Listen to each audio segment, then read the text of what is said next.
오늘 설교 제목은 너는 떠나라 입니다. 오늘 하나님께서 우리에게 주시는 첫 말씀은 아주 간단해요. 너는 떠나라 입니다. 그래서 오늘 설교 제목을 너는 떠나라 이렇게 정한 것입니다. 우리가 평생 동안 붙들고 있었던 곳, 그냥 익숙했던 자리, 익숙했던 관계, 인정받았던 자리, 그곳에서 떠나라고 하시는 말씀입니다. 왜일까요? 왜 하나님은 굳이 떠나라고 하실까요?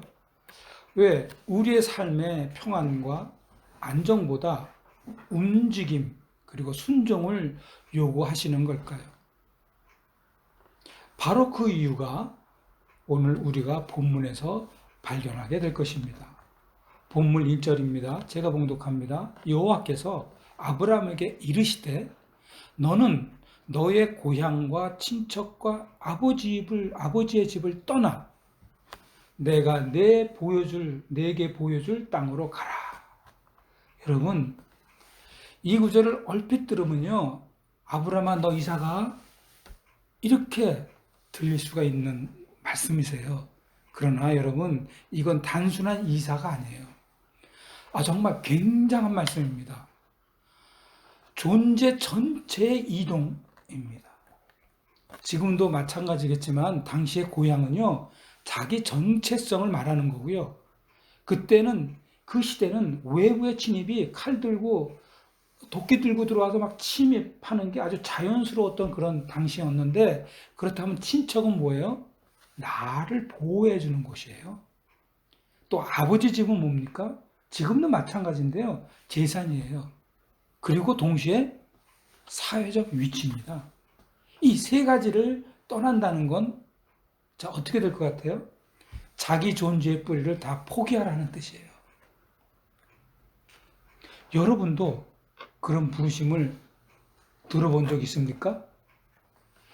이제까지 쌓아온 관계에서 떠나라. 안전한 직장에서 떠나라. 오래된 패턴, 습관에서 떠나라. 여러분, 그때 여러분 안에 올라오는 감정이 뭔 것 같아요? 막 이렇게 너 직장 떠나. 너 그 습관 안 돼. 너가 여태 가지고 있던 모든 관계 다 떠나. 올라오는 감정이 뭘 것 같아요? 불안입니다. 심리학자 에릭 프롬이 있는데요. 그가 한 말이에요. 자유는 인간에게 해방감을 주기도 하지만 동시에 깊은 불안감을 일으킨다고 합니다. 여러분, 자유의 부르심 앞에 인간은 본능적으로 두렵습니다. 하나님, 그럼 저는 뭘 의지하고 살아가죠? 누가 저를 책임져 주나요? 이렇게 기도할 때요, 하나님은 아무 설명도 하지 않으십니다. 그저 내가 내게 보여줄 땅으로 가라. 그 땅은 어딘지 말하지 않으셨어요. 그저 보여주겠다고만 하셨습니다. 사랑하는 성도 가족 여러분, 잘 들으세요. 이게 바로 믿음의 출발점입니다. 여러분, 확신이 아니에요. 약속입니다. 눈에 보이는 게 아니라 말씀입니다. 계획이 아니라 동행입니다. 그런데요, 세상은 어떻게 말합니까? 준비가 되어야 움직여라 이렇게 말하잖아요. 확신이 있어야 행동하라고 하지 않습니까? 리스크를 줄여야 사업 시작해라고 이렇게 얘기합니다. 그러나 하나님은 말씀하세요. 내가 말했으니 떠나라. 더 기가 막힌 말은 뭔지 아세요? 준비는 내가 한다고 말씀하십니다. 확신은 네가 아니라 내가 주는 거라고 말씀하십니다. 여러분, 믿음은 절대로 GPS가 없습니다. 대신 여러분, 하나님의 말씀이 이 나침반입니다. 마틴 루터 킹 목사 아시죠? 그분이 이렇게 말씀했어요. 믿음이라는 것은 계단 전체를 안 보고 첫 발을 내딛는 것이라고 얘기합니다. 그 한 걸음, 그게 믿음입니다. 아브라함은 그걸 내디뎠던 것입니다. 우리도 여러분 내디뎌야 하지 않겠습니까?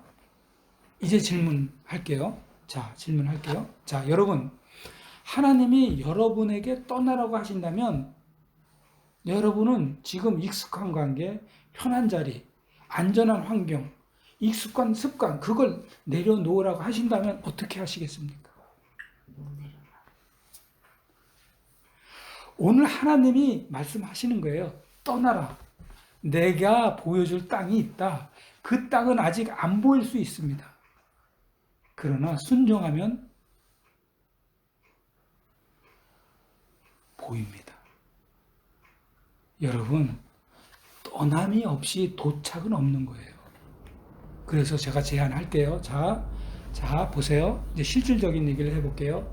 설교를 듣고 이번 주에 한 가지를 내려놓기를 바랍니다. 오늘 이 말씀 듣고 하나님이 감동 주시는 한 가지를 시작해 보세요. 자, 기도가 됐든, 전도가 됐든, 화해가 됐든, 용서가 됐든, 아니면 내 마음속에 내가 결단을 내리지 못했던 나의 결단이든, 여러분, 아브라함처럼 믿음으로 한 걸음 내디뎌 보시기 바랍니다. 여러분, 믿음은 모험이에요. 그래서 그 대신 방황은 절대 아닙니다. 왜냐하면 인도자가 누구예요? 하나님이시기 때문입니다. 하나님은 말씀하십니다.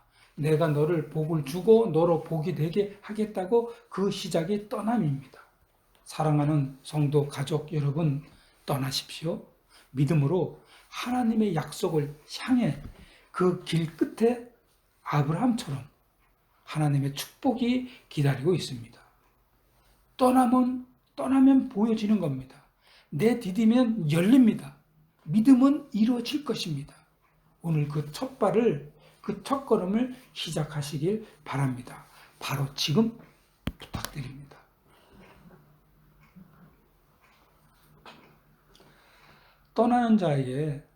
이렇게 떠나는 자에게 하나님은 그냥 가라고만 하지 않으세요. 반드시 약속합니다. 하나님은 순종 위에 반드시 뭘 주세요? 축복의 말씀을 더하십니다.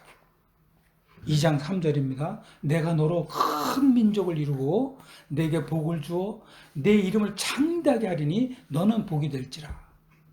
3절입니다. 너를 축복하는 자에게는 내가 복을 내리고 너를 저주하는 자에게는 내가 저주하리니 땅의 모든 족속이 너로 말미암아 복을 얻을 것이라 하신지라. 아멘. 여러분, 하나님은 아브라함에게 4가지 약속을 해 주셨어요. 떠나는 아브라함에게 약속을 주신 거죠. 여러분, 세상에 이루어지는 약속 단 한 가지라도 있습니까? 세상은요, 약속이라는 자체가 이루어지는 일이 별로 없습니다. 그러나 하나님의 약속은 반드시 이루어집니다. 그 하나님이 4가지 약속을 떠나는 아브라함에게 주셨는데, 첫 번째가 큰 민족, 두 번째가 복, 셋째가 이름의 창대함, 넷째가 복의 통로입니다. 자, 근데 묘한 게 하나 있어요. 이게 뭐냐면, 순서를 가만히 봐요. 지금까지 한 거 가만 들어보면, 가라, 다음에 줄게 해요. 먼저 가라, 그러면 줄게 해요. 조건이 있는 거죠. 이 4가지 복은 떠나야 받는 겁니다. 이 복은 믿어야 누리는 겁니다. 결국 하나님은 아브라함을 통해 모든 민족이 복을 받게 하셨어요. 그 약속이 예수님을 통해 정말 이루어지셨잖아요. 하나님은 약속하면 반드시 이루어집니다. 내 대 안 이루어지면 그 다음 때에 이루어지고, 그 다음 때에 안 이루어지면 그 다음 때에 지고, 결국 하나님은 그 약속을 이루기 위해서 예수님을 통해 결국 이루셨어요. 그래서 지금은 여러분과 제가 그 복을 나누는 사람으로 부름을 받은 거예요. 세상은요, 복은 소유다. 그리고 복은 성공이다. 그리고 복은 내가 더 가지고 있는 것이다. 이렇게 말을 해요. 그러나 하나님 말씀하는 복은 그게 아니에요. 잘 들어보세요. 복은 사명이에요. 그리고 복은 흘러야 한다고 말씀하십니다. 그리고 복은 내가 아니라 다른 사람을 웃게 하는 게 복이에요. 그러므로 세상의 복은 이기적이죠. 그러나 하나님의 복은 이타적이에요. 그리고 세상의 복은 경쟁에서 이기는 거예요. 그러나 하나님의 복은 나눔입니다. 복은 시냇물과 같아요. 고이면 분명히 썩고 흘러야 삽니다, 여러분. 윌리엄 캠플 대주교가 얘기한 건데요. 하나님의 복은 우리를 통해 다른 사람에게 흘러갈 때 완성된다. 다시요. 하나님의 복은 우리를 통해서 다른 사람에게 흘러갈 때 완성된다. 그러므로 복은 내게 아니고 복은 뭐라고요? 통로입니다. 요셉 잘 아시죠? 하나님에게 받은 축복이 있었어요. 그것은 뭐예요? 지혜와 지위와 영향력이에요. 여러분에게도 엄청난 복을 주셨는데 여러분의 각자가 가지고 있는 복이 뭔지 생각해 보세요. 그 중에 요셉은 지혜와 지위와 영향력이 있었어요. 이것으로 뭘 했어요? 요셉이 이웃 민족과 형제들에게 나누는 복의 통로가 되었어요. 요셉이야말로 여러분 받은 복을 흘려보낸 인물입니다. 예를 들게요. 아주 평범한 그리스도인 가정의 예를 들어볼게요. 부모가 매년 수입의 일부를 선교 헌금으로 드리는 분이에요. 그리고 주말 되면 가끔 봉사하러도 떠나는 그런 가정이에요. 자, 이걸 매일 보고 매일 듣고 자기도 몸소 봉사하는 이렇게 경험해서 주는 삶을 배우고 그 가치관이 이어지고 세대 간의 복이 흐름을 그렇게 되는 것입니다. 복을 자기만을 위해 소비하지 말기를 바랍니다. 나눌 줄 아는 가정은요, 이웃과 더 나아가서 사회 교회 안에서 여러분이 바로 복의 통로가 될 것입니다. 그렇다면 하나님은 오늘도 우리에게 복이 되라고 말씀하세요. 지금 오늘 말씀이 그거예요. 복이 되라. 자, 여러분은 누구에게 복입니까? 자, 여러분이 복이 아니라 그랬어요. 다시요. 여러분은 누구에게 복입니까? 가정에서의 복입니까? 아니면 직장에서 여러분이 복입니까? 여러분이 복이니까 그 직장이 막 잘 되는 거예요. 여러분이 복이니까 그 가정이 너무나 화목한 거예요. 다시요, 여러분은 그래서 누구에게 복이 되는 것이 복입니까? 자, 여러분 속에 세 사람만 떠올려 보세요. 내가 복이 되어야 할 사람. 말 한마디. 문자 하나. 아주 작은 선물. 기도 한 줄이면 됩니다. 축복은 절대로 거창하지 않습니다. 내가 복이 될 그 한 사람에게 이렇게 따스함을 전달하시기 바랍니다.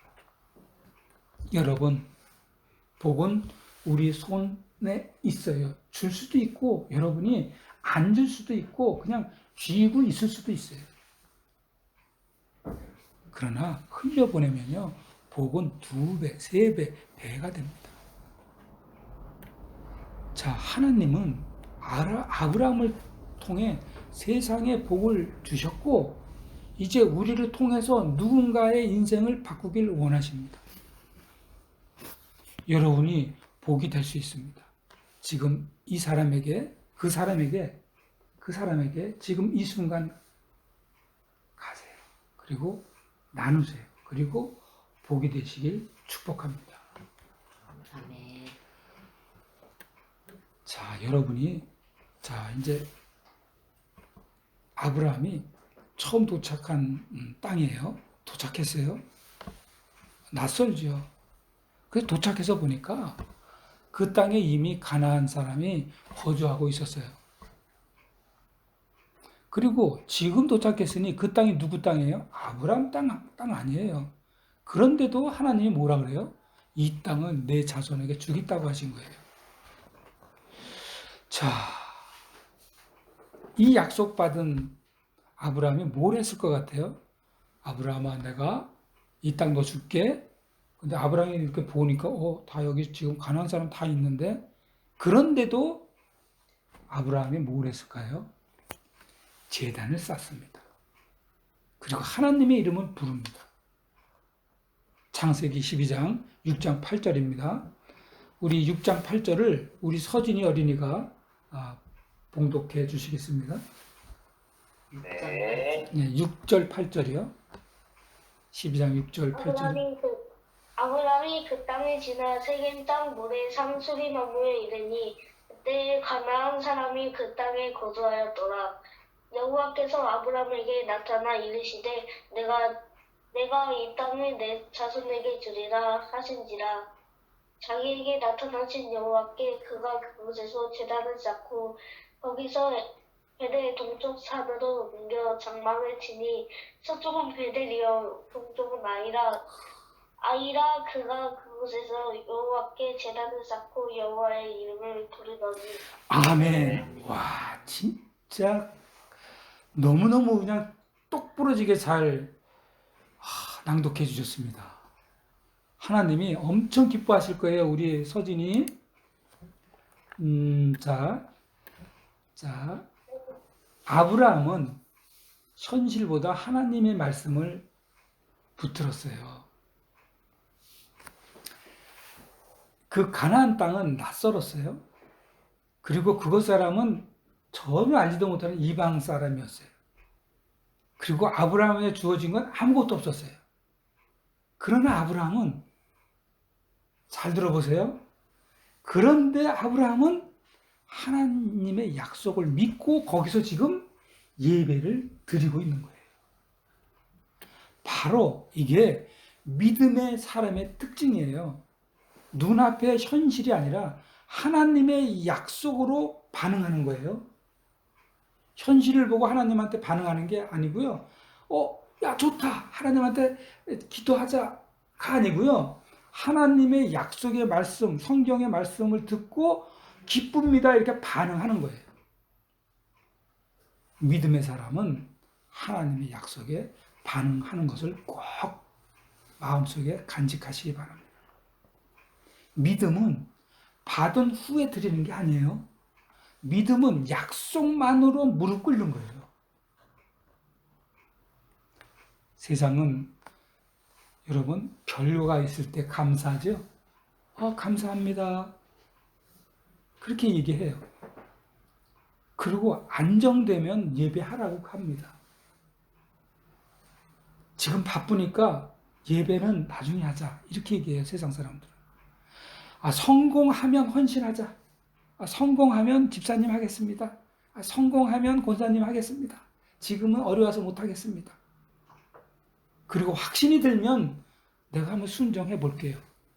세상은 이렇게 얘기합니다. 그러나 아브라함은 그렇지 않습니다.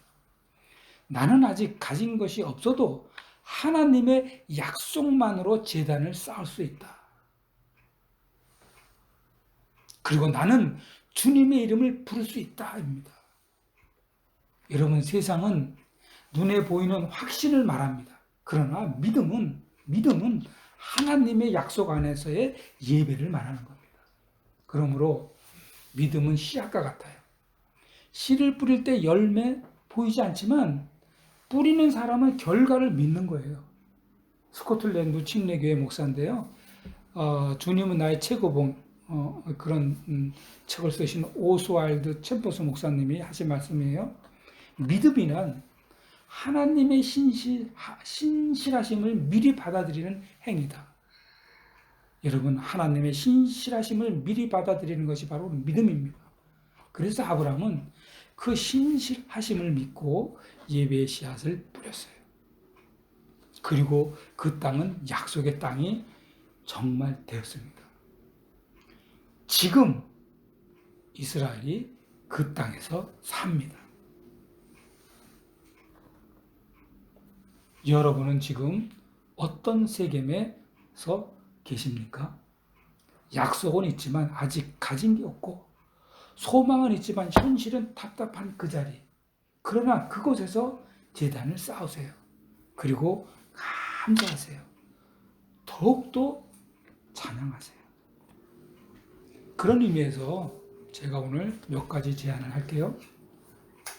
가정에서, 직장에서, 학교에서 하나님께 예배하는 작은 행동을 시작해 보세요.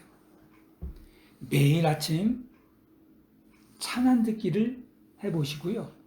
식사기도 몰래 하지 말고요. 마음껏 하세요. 잠자기 전에 말씀 한 절을 깜빡 잊어버리지 말고 한 절, 한 장 아니에요. 한 절 읽고 주무세요. 한 절은 읽고 주무실 수 있죠? 네. 작아 보여도 그러나 매일 아침 한 곡의 찬양을 듣고 식사기도 하고 잠자기 전에 말씀 한 절이 읽는 것이 그게 뭐라 그랬죠? 그게 바로 제단입니다. 그리고 그 자리에 하나님이 임재하십니다. 아브라함은 아무것도 소유하지 않았어요. 그저 하나님의 음성만 붙들었을 뿐입니다. 그 말씀 하나면 아브라함은 제단을 쌓기에 충분했던 것입니다. 여러분, 우리는 가나안 한복판에 있습니다. 우리의 가나안, 세상은 낯설고 무섭고 현실은 어마어마하게 무섭고 힘듭니다. 그러나 그곳에서도 하나님은 말씀하세요. 이 땅을 내 자손에게 주리라. 이 땅을 내가 심판해서 깨끗하게 해주리라. 이 땅을 내 자손에게 깔끔하게 해서 주겠다. 믿으세요. 그리고 예배하세요. 그 자리에서 제단을 쌓는 사람에게 하나님은 그 땅을 기억하실 것입니다. 지금 여러분이 계신 이 자리, 내 삶의 한복판에 예배를 세우셔서 부족한 자리이고 약속이 아직 이루어지지 않은 자리예요. 분명히. 그러나 여러분, 아브라함처럼 가나안 땅에 아직 주인이 있는데도 불구하고 그 자리가 약속이 시작되는 자리가 된 것처럼 여러분의 그 부족한 자리가 여러분과 여러분의 자녀손들의 땅이 되는 자리가 되시기를 간절히 축복합니다. 자, 아브라함은 멈추지 않았어요. 한 곳에 제단을 쌓고도 또 옮겨갔어요. 계속 옮겨가는 거예요. 점점 남쪽으로 나가갔어요. 아니, 왜 그래요? 왜 계속 남쪽으로 갔을까요? 마지막 12장 9절입니다. 점점 남방으로 옮겨갔더라. 아멘. 믿음은 여러분 잘 들어보세요. 정착이 아니라 여정이기 때문입니다. 순종은 한 번이 아니라 계속되는 걸음이에요. 아브라함은 복을 받는다는 약속도 들었어요. 그리고 제단도 쌓았어요. 그런데 여러분, 그는 머무르지 않았다는 거예요. 아브라함은 계속 떠났어요. 믿음은 여러분 한 자리에 그냥 머무르지 않는 거예요. 하나님은 여기서 만족해라 가 아니에요. 계속 가라입니다. 너 거기서 만족해? 만족하지 마. 계속 가. 왜냐면요, 믿음은 하나님을 따라 걷는 삶이기 때문이에요. 한번 들어보실래요? 세상은 뭐라 그러는지 아세요? 안정이 되면 멈춰 있으라 그럽니다. 아, 지금 정도면 괜찮다 이렇게 얘기합니다. 야, 더 이상 나설 필요가 없다. 군대 가면 특히 그래. 야, 적당히 해라. 그러나 하나님은 아니란다. 아직 끝나지 않았단다. 지금 시작이란다. 네가 더 깊은 곳으로 가거라. 아브라함은 복을 향해 나가는 사람이 아니라, 다시 한번요. 아브라함은 복을 향해 나가는 사람이 아니에요. 아브라함은 복의 통로로 살아가는 사람이었기 때문에 계속 걸어간 거예요. 복을 향해서 가는 사람이면 복을 딱 받으면 거기서 멈추겠죠. 그러나 복의 통로로 살아가는 사람은요, 계속 걸어가는 겁니다. 믿음은 마치 등불을 켜고 걷는 밤길과 같습니다. 앞을 다 보여주지 않지만 한 걸음만 비춰주고 그 다음 걸음을 인도하는 거예요. 인도함을 받는 겁니다, 여러분. 제가 매번 설교 예전에부터 얘기한 건데 고립된 보험여사 얘기를 내가 가끔 했을 거예요. 2차 대전 때 정말 많은 유태인들 그 나치 수용소로 가는 사람들을 굉장히 많이 탈출시키신 분인데요. 그분이 믿음에 대한 정확한 답을 제시를 했어요. 그분의 믿음은 뭔지 아세요? 이 참 아주 제가 감동 있게 그 믿음의 말씀을 제가 들었는데요. 들어보세요. 하나님은 앞이 보이지 않아도 항상 한 걸음 앞서 계신다. 그래서 믿음은 보이지 않아도 걷는 거라고 하십니다.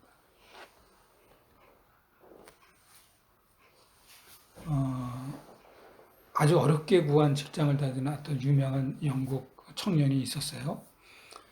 직장을 어렵게 구했죠.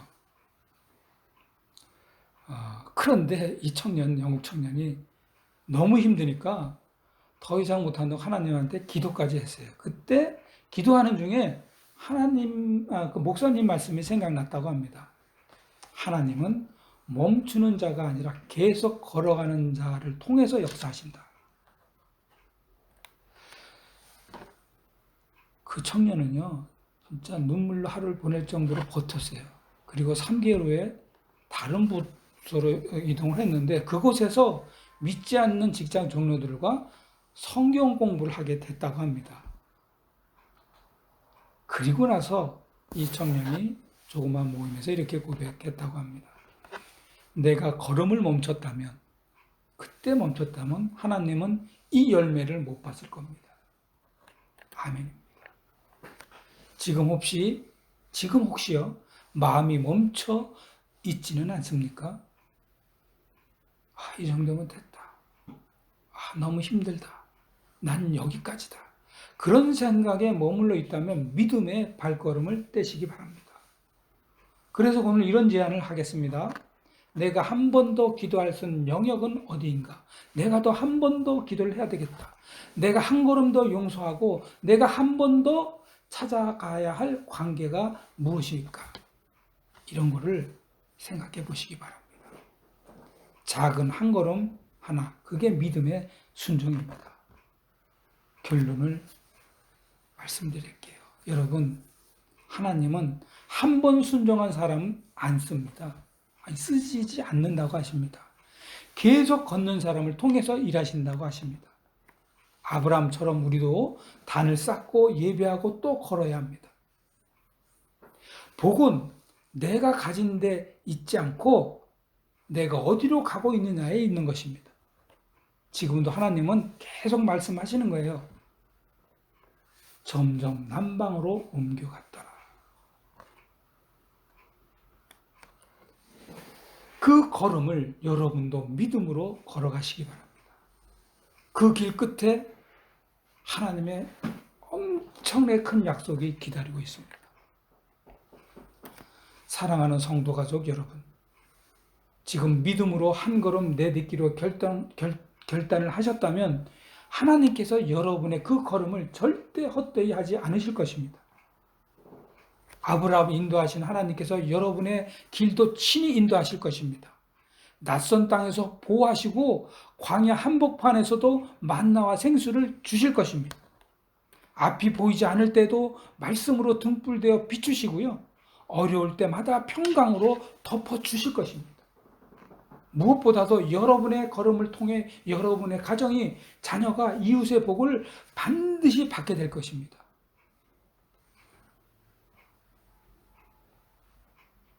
여러분이 가는 그 길 위에 하나님의 동행이 있을 것이고요. 여러분의 삶을 통해 하나님의 나라가 드러날 것입니다. 그러니 두려워하지 마시고 담대히 믿음의 걸음을 내딛기 바랍니다. 주 예수 그리스도의 이름으로 여러분 모두에게 복의 근원이 되는 은혜가 오늘부터 그리고 날마다 충만하게 임하길 축원합니다. 다 같이 기도하겠습니다. 하나님 아버지, 저희도 아브라함처럼 떠나기를 원합니다. 정말 머뭇거리던 자리에서 일어설 수 있는 믿음을 주시옵소서. 우리가 순종할 때 주님의 약속이 저희 삶에도 이루어지게 하여 주시옵소서. 예배를 잃지 않게 하시고 실수 중에서도 은혜로 이끌어 주시옵소서. 이제 믿음의 첫 걸음을 내딛겠습니다. 주님 우리를 사용하여 주옵소서. 예수님의 이름으로 기도합니다. 아멘.